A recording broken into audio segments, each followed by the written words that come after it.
What's up guys, it's me Jeremy. So overall the reception with the Mean Streets of Gadgetzan expansion has been pretty solid considering how well it diversified the meta and really just changed the game altogether. You know, MSOG allowed for a lot of really awesome new archetypes to emerge, a lot of maybe not so awesome new archetypes to emerge as well, while keeping a good system of just checks and balances on any deck that becomes a little bit too ridiculous, and so a lot of people are calling it probably one of the best expansions in a while. Still though, even in really balanced expansions, there are a lot of decks that emerge as being better than others, and it's definitely helpful to know which decks are good and which aren't, if you're just starting to play with the expansion, or perhaps if you're just trying to find out which deck is right for you to play on the ladder right now. And so today we're talking about the top 5 best decks, right now at least at the start of the Mean Streets of Gadgetzan meta, and what might make them right for you to play. So if you guys enjoyed the video, definitely hit that like button, and let's get started. Now first up, we're taking a look at Jade Druid. Now Jade Druid's actually fallen off a little bit since the start of the meta, since all the aggro decks kind of just do really well against it. Still though, Jade Druid can definitely grind out pretty much any control deck in the game, and it's definitely still pretty strong in those matchups. So even though some decks might be a little bit stronger in the meta right now, Jade Druid definitely does deserve a spot towards the lower end of our list. Despite being one of the more forced archetypes in the expansion, since Blizzard essentially designed the cards for it to just make it a viable ladder deck, it's still a really cool one to take a look at. You know, Jade Druid has more inevitability than really just any deck in Hearthstone that we've ever seen.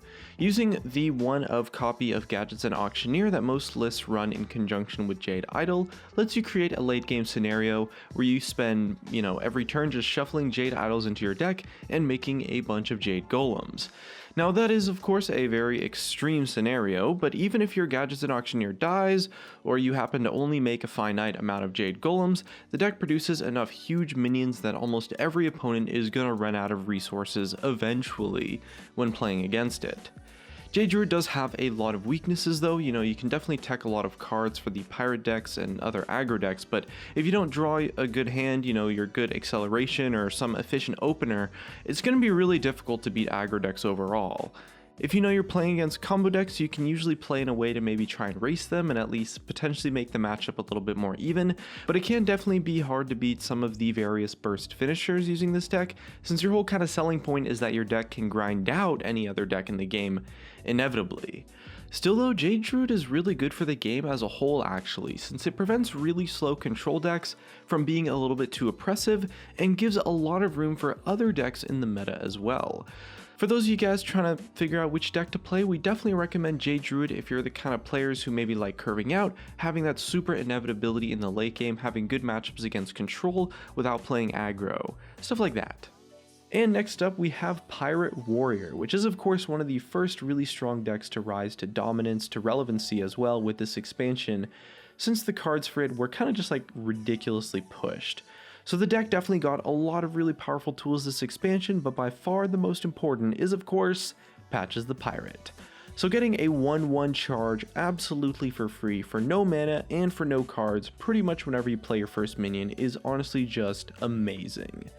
And the fact that it thins your deck is not necessarily the biggest thing, but it is something that is a nice little bonus, since it does make it more likely that you'll draw your high impact cards like stuff like Arcanite Reaper, Leroy Jenkins, later on as the game goes on.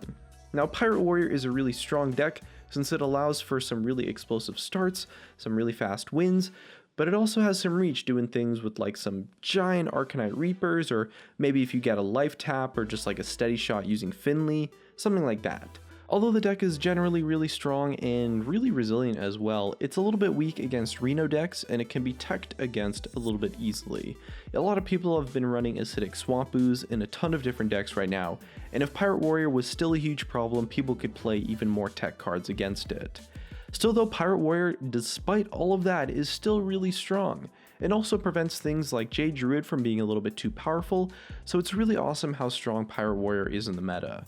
It's a great deck to play if you maybe like doing a lot of math, playing fast games, and are really good at deciding, or perhaps if you like deciding when to make the decision of going face and when to play for the board. I'll give you guys a little hint though, go face. Next up, we're talking about Aggro Shaman. So most versions of Aggro Shaman do have some sort of pirate variant, but there's a lot of different synergies, different styles, different ways to build the deck. In addition to Patches and Small Time Buccaneer though, Aggro Shaman got a lot of really sweet class cards this time around. You know, Jade Claws is just such a powerful card with everything in the deck. It pushes damage, it's a weapon for the pirate synergies, it's got the overload to buff the Tunnel Trog, and it makes a Jade Golem. Now the Jade Golems in this deck necessarily don't get all that big, but the cards themselves are so strong, so they still really do a solid amount of work pushing damage, especially since you kind of just get them for free really. Between Jade Claws and the next card we'll be talking about, the Golems are actually really clutch. So the other sweet card that Shaman got was Jade Lightning, which is great as a burst damage tool, removal, and helps make some more Golems too. So Aggro Shaman sacrifices some of the insane starts, the consistent insane starts the Pirate Warrior can get, although Aggro Shaman, to be fair, still does get some pretty insane starts themselves. In return though, it gets more resilient minions on board, and it gets some stronger late game options as well, like maybe Rockbite or Doomhammer, or some burst damage spells so that you don't have to worry about taunts.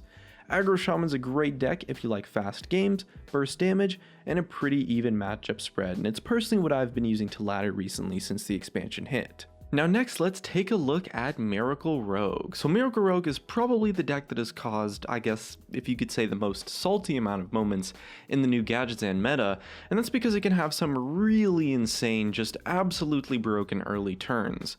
With things like Counterfeit Coin and a lot of other free and cheap spells, the deck can make really good use of stuff like Questing Adventurer, Edwin Van Cleef, make some really giant minions super early into the game if you get that insane opener.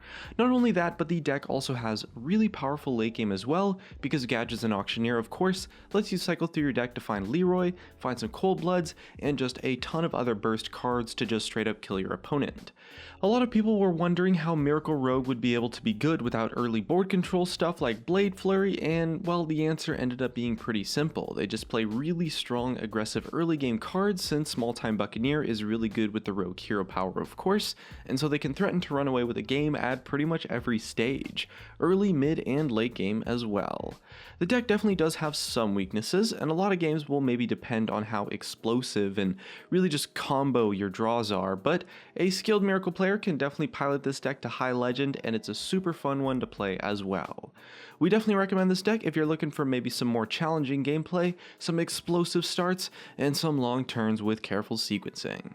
And the last deck we're talking about today is probably one of the most consistent, and it's probably the best deck, however it is extremely difficult to play, and that is Renolock. So Renolock got a lot of really amazing tools this expansion. You know, you've got Kazakus, of course, Abyssal Enforcer, a ton of other cards as well, but the real thing that makes Renolock so good right now is that the deck can pretty much win against anything.